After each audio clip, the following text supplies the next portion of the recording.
ಎಲ್ಲರಿಗೂ ನಮಸ್ಕಾರ. ಭಾರ್ಗವಿ ಸಿನ್ಹೋಗೆ ಸ್ವಾಗತ. ಇವತ್ತಿನ ದಿನ ನಾನು ಮಾತಾಡ್ಲಿಕ್ಕೆ ಹೋಗಿರುವಂತ ಚಿತ್ರ ಸತ್ಯ ಹರಿಶ್ಚಂದ್ರ.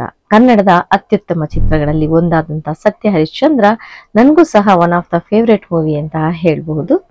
ಈ ಚಿತ್ರದಲ್ಲಿ ಅದ್ಭುತ ನಟನೆಯಲ್ಲಿ ಮೂಡಿ ಬಂದಿರುವಂತಹ ಪಾತ್ರಗಳು ಮಹಾರಾಜ ಸತ್ಯ ಹರಿಶ್ಚಂದ್ರನ ಪಾತ್ರದಲ್ಲಿ ಡಾಕ್ಟರ್ ರಾಜ್ಕುಮಾರ್ ಅವರು, ಹಾಗೆ ಮಹಾರಾಣಿ ಚಂದ್ರಮತಿಯ ಪಾತ್ರದಲ್ಲಿ ಅಮ್ಮ ಪಂಡರಿಬಾಯಿ ಅವರು, ರಾಜ್ಕುಮಾರ್ ಅವರ ಮಗ ರಾಜ್ಕುಮಾರ ಲೋಹಿತಾಶ್ವನ ಪಾತ್ರದಲ್ಲಿ ಕುಮಾರಿ ಪದ್ಮಿನಿಯವರು, ಗುರು ವಶಿಷ್ಠ ಬ್ರಹ್ಮರ್ಷಿ ವಶಿಷ್ಠರವರ ಪಾತ್ರದಲ್ಲಿ ಶ್ರೀ ಅಶ್ವಥ್ರವರು, ವಿಶ್ವಾಮಿತ್ರ ಮಹರ್ಷಿ ವಿಶ್ವಾಮಿತ್ರರ ಪಾತ್ರದಲ್ಲಿ ಶ್ರೀ ಉದಯ್ ಕುಮಾರ್ ಅವರು, ನಕ್ಷತ್ರಿಕನ ಪಾತ್ರದಲ್ಲಿ ಹಾಸ್ಯ ನಟ ಶ್ರೀ ನರಸಿಂಹರಾಜು ಅವರು. ಇಷ್ಟಲ್ಲದೆ ಸತ್ಯಕೀರ್ತಿ ಅನ್ನೋ ಒಂದು ಪಾತ್ರದಲ್ಲಿ ಮಂತ್ರಿ, ಕಾಲಕೌಶಿಕ, ಕಾಶಿ ಮಹಾರಾಜ, ಕೌಶಿಕರ ಮಡದಿ ಪಾತ್ರದಲ್ಲಿ ರಮಾಬಾಯಿ ಅಮ್ಮ ಅವರು ಅದ್ಭುತ ನಟನೆಯಲ್ಲಿ ನಟಿಸಿದ್ದಾರೆ. ಬನ್ನಿ ಚಿತ್ರಕಥೆ ಬಗ್ಗೆ ಮಾತಾಡೋಣ. ಮಹಾರಾಜ ಸತ್ಯ ಹರಿಶ್ಚಂದ್ರ ಮಡದಿ ಹಾಗೂ ಮಗು ಸತ್ಯದ ಹಾದಿನಲ್ಲಿ ನಡೆಯುವಂತವ್ರು. ಅವರು ಎಂದಿಗೂ ಸಹ ಅಸತ್ಯನ ಮಾತಾಡದೆ ಇರುವಂತವ್ರು ಆಗಿರ್ತಾರೆ.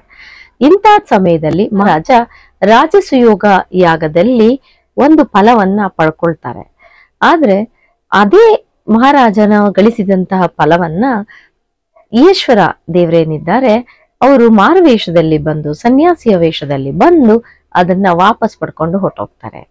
ಈಗ ಮಹಾರಾಜನ ಕೀರ್ತಿ 3 ಲೋಕದಲ್ಲಿ ಪ್ರಚಾರ ಆಗ್ಲಿಕ್ಕೆ ಪ್ರಾರಂಭ ಆಗುತ್ತೆ. ಒಮ್ಮೆ ಇಂದ್ರನ ಸಭೆಯಲ್ಲಿ ಬ್ರಹ್ಮರ್ಷಿ ವಶಿಷ್ಠ ಮಹರ್ಷಿ ವಿಶ್ವಾಮಿತ್ರರ ನಡುವೆ ಒಂದು ವಾಗ್ವಾದ ನಡೆಯುತ್ತೆ. ಸತ್ಯ ಹರಿಶ್ಚಂದ್ರ ಎಷ್ಟು ಸತ್ಯವಾದಿ ಅಂತ ಹೇಳಿ. ಸತ್ಯ ಹರಿಶ್ಚಂದ್ರ ನಮ್ಮ ವಂಶದವನೇ ಆಗಿದ್ರು ಸಹ ಅಂತದ್ದೇನು ಸತ್ಯವಾದಿ ಅಲ್ಲ. ಆತನ ಬಾಯಲ್ಲಿ ಅಸತ್ಯ ನಾನು ಖಂಡಿತ ನಾನು ನುಡಿಸ್ತೀನಿ ಅಂತ ಮಹರ್ಷಿ ವಿಶ್ವಾಮಿತ್ರ ಓಪನ್ ಚಾಲೆಂಜ್ ಕೊಡ್ತಾರೆ. ಆಗ ಬ್ರಹ್ಮರ್ಷಿ ವಶಿಷ್ಠ ಹೇಳ್ತಾರೆ, ನೀವು ಹಾಗೆ ಚಾಲೆಂಜ್ ಅಲ್ಲಿ ಗೆಲ್ಲೋದೇ ಆಯ್ತು ಅಂದ್ರೆ ನಾನು ಓಪನ್ ಚಾಲೆಂಜ್ ಮಾಡ್ತೀನಿ. ಸತ್ಯ ಹರಿಶ್ಚಂದ್ರನ ಬಾಯಲ್ಲಿ ಅಸತ್ಯ ಬಂದಿದ್ದ ಕ್ಷಣದಲ್ಲೇ ನಾನು ಬ್ರಹ್ಮರ್ಷಿ ಪದವಿನ ತ್ಯಾಗ ಮಾಡಿ ವೇದಗಳಿಗೆ ತಿಲಾಂಜಲಿ ಹೇಳಿ ಮಾಂಸವನ್ನ ತಿಂದು ಹೆಂಡವನ್ನು ಕುಡಿದು ಎಲ್ಲ ಮಹರ್ಷಿಗಳ ಹತ್ರನು ಚೀತು ಅನ್ನಿಸ್ಕೊಳ್ತೀನಿ, ನನ್ನ ಒಂದು ಪದವಿನ ತ್ಯಾಗ ಮಾಡ್ತೀನಿ ಅಂತ ಅವರು ಸಹ ಓಪನ್ ಚಾಲೆಂಜ್ ಕೊಡ್ತಾರೆ.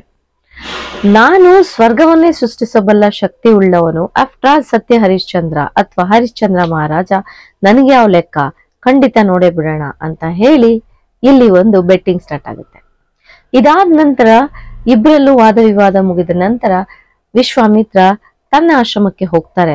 ಅವರ ಶಿಷ್ಯ ನಕ್ಷತ್ರಿಕನ ಸಹಾಯದೊಂದಿಗೆ ಸತ್ಯ ಹರಿಶ್ಚಂದ್ರನಿಗೆ ಯಾವ ರೀತಿ ಕಷ್ಟ ಕೊಟ್ರೆ ಅವರು ಅಸತ್ಯವನ್ನ ಮಾತಾಡಬಹುದು ಅಥವಾ ಅಧರ್ಮದ ದಾರಿಯಲ್ಲಿ ಹೋಗ್ಬಹುದು ಅಂತ ಒಂದು ದುರಾಲೋಚನೆಗಳನ್ನ ಮಾಡ್ಲಿಕ್ಕೆ ಪ್ರಾರಂಭಿಸ್ತಾರೆ.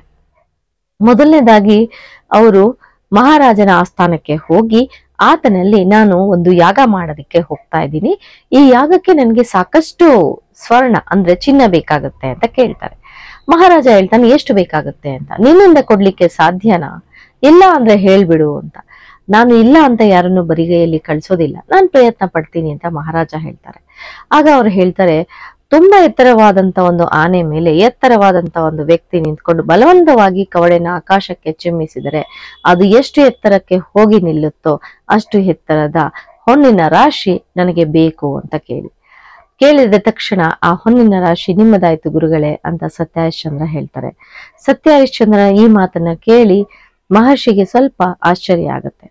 ಆಯ್ತು, ಸದ್ಯಕ್ಕೆ ನಾನು ಈ ಹೊನ್ನಿನ ರಾಶಿ ನಿನ್ನಲ್ಲೇ ಇಟ್ಟೋಗ್ತೀನಿ, ತಗೊಂಡು ಹೋಗೋದಿಲ್ಲ, ಬೇಕಾದಾಗ ನಾನು ತಗೋತೀನಿ ಅಂತ ಹೇಳಿ ಅಲ್ಲಿಂದ ಹೊರಡ್ತಾರೆ. ಇಲ್ಲಿಗೆ ತಮ್ಮ ಕುತಂತ್ರನ ನಿಲ್ಲಿಸದೇ ಇರುವಂತಹ ವಿಶ್ವಾಮಿತ್ರ ಏನ್ ಮಾಡ್ತಾರೆ, ಕಾಡು ಮೃಗಗಳನ್ನ ಸೃಷ್ಟಿಸಿ ನಾಡಿಗೆ ಬಿಡ್ತಾರೆ. ಆಗ ಕಾಡು ಮೃಗಗಳನ್ನ ಓಡಿಸ್ಲಿಕ್ಕೆ ಸತ್ಯ ಹರಿಶ್ಚಂದ್ರ ಬಂದೇ ಬರ್ತಾನೆ. ಅವನನ್ನ ಹೇಗಾದ್ರೂ ಮಾಡಿ ಕುತಂತ್ರದಿಂದ ನಾವು ಅಸತ್ಯದ ದಾರಿನಲ್ಲಿ ತರೋಣ ಅಂತ ಯೋಚನೆ ಮಾಡ್ತಾರೆ. ಅಲ್ಲಿಗೆ 2 ಕನ್ಯೆಯರನ್ನ ಅವರು ಸೃಷ್ಟಿಸ್ತಾರೆ. ಆ 2 ಕನ್ಯೆಯರನ್ನ ಸೃಷ್ಟಿಸಿ ಮಹಾರಾಜನ ಹಿಂದೆ ಬಿಡ್ತಾರೆ. ಆ 2 ಮಹಾರಾಜನಿಗೆ ಮನಸೊತ್ತಿದೀವಿ, ನಾವು ವಿಶ್ವಾಮಿತ್ರರ ಮಕ್ಕಳು, ಹಾಗಾಗಿ ನೀನು ನಮ್ಮನ್ನ ಮದ್ವೆ ಮಾಡ್ಕೊಳ್ಳೇಬೇಕು ಅಂತ ಮಹಾರಾಜನ ಹಿಂದೆ ಬೀಳ್ತಾರೆ. ಏಕಪತ್ನಿ ವ್ರತಸ್ಥನಾಗಿದ್ದಂತಹ ಮಹಾರಾಜ ಆ ಒಂದು ಹುಡುಗಿಯರನ್ನ ಬುದ್ಧಿವಾದ ಹೇಳಿ ಬೈದು ಅಲ್ಲಿಂದ ಕಳಿಸ್ಬಿಡ್ತಾರೆ. ಇದರಿಂದ ಕೋಪಗೊಂಡಂತ ವಿಶ್ವಾಮಿತ್ರ ಮಹಾರಾಜನಿಗೆ ಬೈಯೋದಕ್ಕೆ ಪ್ರಾರಂಭಿಸ್ತಾರೆ. ಪ್ರಜೆಗಳ ಒಂದು ಆಸೆನ ಪೂರೈಸದೇ ಇರುವಂತ ಮಹಾರಾಜ, ನೀನು ಅಧಿಕಾರದಲ್ಲಿ ಇದ್ರೆಷ್ಟು ಬಿಟ್ರೆಷ್ಟು ಅಂತ. ನಾನು ಈ ತರ ಎರಡನೇ ಮದುವೆ ಮಾಡ್ಕೊಳ್ಳೋ ಅಂತ ಅವಕಾಶ ಇದ್ರೆ, ಮಾಡ್ಕೋಬೇಕು ಅನ್ನೋದೇ ಆದ್ರೆ ಖಂಡಿತವಾಗಿಯೂ ನಾನು ಆ ಪದವಿಯನ್ನೇ ತ್ಯಾಗ ಮಾಡ್ತೀನಿ ಅಂತ ಹೇಳ್ಬಿಡ್ತಾರೆ. ಹಾಗಾದ್ರೆ ನೀನು ಪದವಿ ತ್ಯಾಗ ಮಾಡೋದಾದ್ರೆ ನನಗೆ ದಾರಿ ಕೊಟ್ಟು ಬಿಡು, ನಾನು ಮಹಾರಾಜ ಆಗ್ತೀನಿ ಅಂತ ವಿಶ್ವಾಮಿತ್ರ ಕೇಳ್ತಾರೆ. ಇದಕ್ಕಿಂತ ಒಂದು ಒಳ್ಳೆ ಭಾಗ್ಯ ಇನ್ನೇನಿದೆ ಅಂತ ಹೇಳಿ ವಿಶ್ವಾಮಿತ್ರನಿಗೆ ರಾಜ್ಯವನ್ನ ಧಾರೆ ಎರೆದು ಕೊಟ್ಟು ಸತ್ಯ ಹರಿಶ್ಚಂದ್ರ ತನ್ನ ಕುಟುಂಬ ಅಲ್ಲಿಂದ ಹೊರಡ್ತಾರೆ. ಹೊರಡೋ ಅಂತ ಸಮಯದಲ್ಲಿ ಮತ್ತೆ ವಿಶ್ವಾಮಿತ್ರ ಬಂದು ಕೇಳ್ತಾರೆ, ಮಹಾರಾಜ ನೀನೇನೋ ರಾಜ್ಯನ ಧಾರೆ ಎರೆದು ಕೊಟ್ಬಿಟ್ಟೆ, ಆದ್ರೆ ನೀನು ನನಗೆ ಕೊಡ್ಬೇಕಾಗಿದ್ದಂತ ಹೊನ್ನಿನ ರಾಶಿ ಏನ್ಲಿ ಅಂತ, ಅದು ಖಜಾನೆನಲ್ಲಿದೆ ಅಂತಾರೆ. ಈಗ ನೀನು ನನಗೆ ರಾಜ್ಯನ ಕೊಟ್ಬಿಟ್ಟಿದ್ಯಾ ಅಂದ್ಮೇಲೆ ದಾನವಾಗಿ ಬಂದಿದೆ ಖಜಾನೆನೂ ಸಹ, ನಿನ್ನೊಟ್ಟಿಗೆ ಇಟ್ಟಿದ್ದಂತ ಖಜಾನೆನಲ್ಲಿರೋ ಚಿನ್ನನ ನಾನು ಲೆಕ್ಕಕ್ಕೆ ತಗೊಳ್ಳೋದಿಲ್ಲ, ಹಾಗಾಗಿ ನೀನು ಬೇರೆ ರೀತಿನಲ್ಲಿ ಅದನ್ನ ಸಂಪಾದಿಸಿ ನನಗೆ ಕೊಡ್ಬೇಕು ಅಂತ ಹೇಳಿ. ಆಯ್ತು, ಖಂಡಿತವಾಗಿಯೂ ಸ್ವಲ್ಪ ಸಮಯ ಅವಕಾಶ ಕೊಡಿ, ನಾನು ಅಷ್ಟು ಸ್ವರ್ಣದ ರಾಶಿಯನ್ನ ನಿಮ್ಗೆ ತಂದೊಪ್ಪಿಸ್ತೀನಿ ಅಂತ ಹೇಳಿ ಸಮಯ ತಗೊಂಡು ಹೊರಡ್ತಾರೆ. ನಿನ್ನ ಮೇಲೆ ನನಗ್ ನಂಬಿಕೆ ಇಲ್ಲ, ಹಾಗಾಗಿ ನನ್ನ ಶಿಷ್ಯ ನಕ್ಷತ್ರಿಕನನ್ನ ನಿನ್ನೊಟ್ಟಿಗೆ ಕಳಿಸ್ತೀನಿ ಅಂತ ಹೇಳಿ ನಕ್ಷತ್ರಿಕನನ್ನ ಮಹಾರಾಜನ ಜೊತೆನಲ್ಲಿ ಕಳಿಸ್ತಾರೆ. ದಾರಿನಲ್ಲಿ ಸಾಕಷ್ಟು ಸಂಕಷ್ಟಗಳನ್ನ ಎದುರಿಸಿದ್ರು ಸಹ ಸತ್ಯ ಹರಿಶ್ಚಂದ್ರ ಮತ್ತು ಕುಟುಂಬ ಅಸತ್ಯದ ದಾರಿನಲ್ಲಿ ಹೋಗೋದಿಲ್ಲ. ಕೊನೆಗೆ ಅವರು ಕಾಶಿ ಮಹಾಕ್ಷೇತ್ರಕ್ಕೆ ಹೋಗಿ ಅಲ್ಲಿ ಕಾಶಿ ಈಶ್ವರನ ಮೊರೆ ಹೋಗ್ತಾರೆ. ವಿಶ್ವಾಮಿತ್ರನಿಗೆ ಸಲ್ಲಿಸಬೇಕಾಗಿದ್ದಂತಹ ಸ್ವರ್ಣದ ರಾಶಿಯನ್ನ ಕೊಡ್ಲಿಕ್ಕೋಸ್ಕರ ಹೆಂಡತಿನ ಮತ್ತೆ ಮಗುನ ಸತ್ಯ ಹರಿಶ್ಚಂದ್ರ ಮಾರ್ಬಿಡ್ತಾರೆ. ಮಾರ್ಕೊಂಡು ಬಂದ ನಂತರ ಆ ಹಣದಲ್ಲಿ ಸತ್ಯ ಹರಿಶ್ಚಂದ್ರನಿಗೆ ಆ ಹಣವನ್ನೆಲ್ಲ ಒಪ್ಪಿಸ್ತಾರೆ. ಕೊನೆಗೆ ನಕ್ಷತ್ರಿಕ ಹೇಳ್ತಾರೆ, ನಮ್ಮ ಗುರುಗಳದೇನೋ ದಕ್ಷಿಣೆ ನೀನ್ ಕೊಟ್ಟೆ, ಆದ್ರೆ ನಾನು ಬಂದು ಹೋಗಿದ್ದ ಖರ್ಚಿಗೆ ಏನಾದ್ರು ಕೊಡೋದಿಲ್ವಾ ಅಂತ. ಕೊನೆಗೇನು ತೋಚದೆ ಇದ್ದಾಗ ತನ್ನನ್ನ ತಾನೇ ಮಾರ್ಕೊಂಡು ಆತನಿಗೆ ಹಣನ ಕೊಟ್ಬಿಡ್ತಾರೆ. ಆದ್ರೆ ಅವರು ಮಾರ್ಕೊಂಡಿದ್ದಾದ್ರೂ ಯಾರಿಗೆ? ಸ್ಮಶಾನ ಕಾಯುವಂತ ಮಾಲೀಕನಿಗೆ. ಆಗಿನಿಂದ ಇವ್ರ ಕಾಯಕ ಸ್ಮಶಾನ ಕಾಯುವಂತದ್ದಾಗಿರುತ್ತೆ. ಮಹಾರಾಜ ಅನ್ನೋ ಒಂದು ಪಟ್ಟ ಹೋಗಿದೆ, ಸಾಮಾನ್ಯ ಪ್ರಜೆಯಾಗಿ ಅವರು ಸ್ಮಶಾನ ಕಾಯುವಂತ ಕೆಲ್ಸಕ್ಕೆ ಹೋಗ್ತಾರೆ. ಮಹಾರಾಣಿ ಅನ್ನೋ ಪಟ್ಟ ಹೋಗಿದೆ, ಆಕೆ ಕೌಶಿಕನ ಮನೆಯಲ್ಲಿ ಕೆಲಸವಾಗಿ ಸೇರ್ಕೋತಾರೆ. ಆತನ ಶಿಷ್ಯಂದ್ರ ಜೊತೆನಲ್ಲಿ ರಾಜಕುಮಾರ ಲೋಹಿತಾಶ್ವನು ಸಹ ಕೆಲಸ ಮಾಡೋದಕ್ಕೆ ಪ್ರಾರಂಭಿಸ್ತಾರೆ.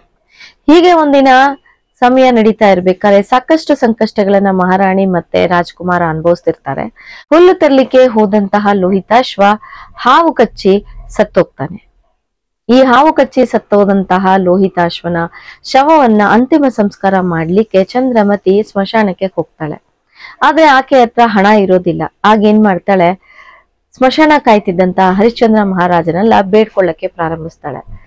ಆಕೆ ಹೆಂಡತಿ ನನ್ನ ಹೆಂಡತಿ ಅಂತ ಗುರುತಿಸದೆ ಇದ್ದಂತಹ ಮಹಾರಾಜ ನೀನು ಹಣ ಕಟ್ಲೇಬೇಕು ಅಂತ ಹೇಳಿ ನಿಷ್ಠಾವಂತರಾಗಿ ತನ್ನ ಕಾರ್ಯವನ್ನ ಮುಂದುವರಿಸ್ತಾರೆ. ಕೊನೆಗೆ ಒಂದು ಸುಳುವಿನಲ್ಲಿ ಗೊತ್ತಾಗತ್ತೆ ಆಕೆ ಅವರ ಹೆಂಡತಿ ಅಂತ ಹೇಳಿ. ಇಬ್ಬರಿಗೂ ದುಃಖ ಆಗತ್ತೆ. ಕೊನೆಗೆ ಇಷ್ಟೊಂದು ಸಂಕಷ್ಟವನ್ನ ಅನುಭವಿಸಿದಂತ ಮಹಾರಾಜನ ಒಂದು ದುಃಖಕ್ಕೆ ಮಣಿದಂತಹ ಕಾಶಿ ವಿಶ್ವನಾಥ ಪ್ರತ್ಯಕ್ಷ ಆಗ್ತಾನೆ. ಜೊತೆಗೆ ಬ್ರಹ್ಮರ್ಷಿ ಮಹರ್ಷಿ ವಿಶ್ವಾಮಿತ್ರರು ಸಹ ಪ್ರತ್ಯಕ್ಷರಾಗ್ತಾರೆ. ನಿನ್ನ ಸಂಕಷ್ಟ ಕಾಲ ಮುಗೀತು, ನಿನ್ನ ಸತ್ಯನಿಷ್ಠೆಗೆ ನಾವು ಮರಗಿದ್ದೀವಿ, ಹಾಗಾಗಿ ನಿನ್ನ ರಾಜ್ಯನ ನಾವು ಮರಳಿ ಕೊಡ್ತಾ ಇದ್ದೀವಿ, ನಿನ್ನ ಪ್ರಾಮಾಣಿಕತೆ ಇಡೀ ಜಗತ್ತಿಗೆ ಪ್ರಚಾರ ಆಗ್ಲಿ ಅಂತ ಆಶೀರ್ವಾದ ಮಾಡ್ತಾರೆ. ಮಗುವನ್ನು ಸಹ ಬದುಕಿಸ್ಕೊಡ್ತಾರೆ. ಇಲ್ಲಿಗೆ ಚಿತ್ರಕಥೆ ಅಂತ್ಯ ಆಗುತ್ತೆ. ಈ ಚಿತ್ರದ ಮುಖಾಂತರ ನಮ್ಗೆಲ್ಲರಿಗೂ ಒಂದು ಮೆಸೇಜ್ ಅನ್ನ ಏನ್ ಕೊಡ್ತಾ ಇದ್ದಾರೆ ಅಂತ ಹೇಳಿದ್ರೆ, ಎಂತದ್ದೇ ಸಂಕಷ್ಟ ಪರಿಸ್ಥಿತಿ ಬಂದ್ರೂ ಸಹ ನಮ್ಮ ಪ್ರಾಮಾಣಿಕತೆನ ನಾವು ಬಿಡಬಾರ್ದು, ಅಸತ್ಯದ ದಾರಿನಲ್ಲಿ ನಾವು ಹೋಗ್ಬಾರ್ದು. ಸದ್ಯಕ್ಕೆ ನಮ್ಗೆ ಕಷ್ಟ ಆಗ್ಬಹುದು, ಆದ್ರೆ ನಮ್ಮ ಪ್ರಾಮಾಣಿಕತೆ ಖಂಡಿತ ನಮ್ಮನ್ನ ಕೈ ಹಿಡಿಯುತ್ತೆ ಅನ್ನೋದನ್ನ ಇಲ್ಲಿ ಮೆಸೇಜ್ ರೂಪದಲ್ಲಿ ನಮ್ಗೆ ಹೇಳ್ತಾರೆ. ನನ್ಗೆ ತಿಳಿದಿದ್ದಷ್ಟು ವಿಷಯನ ನಾನು ನಿಮ್ಗೆ ತಿಳಿಸುವಂತ ಪ್ರಯತ್ನ ಪಟ್ಟಿದ್ದೀನಿ. ಏನಾದ್ರು ತಪ್ಪಾಗಿದ್ರೆ ಕ್ಷಮಿಸಿ ಅಂತ ಕೇಳ್ತಾ ನನ್ನ ಮಾತುಗಳನ್ನ ಮುಗಿಸ್ತಾ ಇದ್ದೀನಿ. ಧನ್ಯವಾದಗಳು.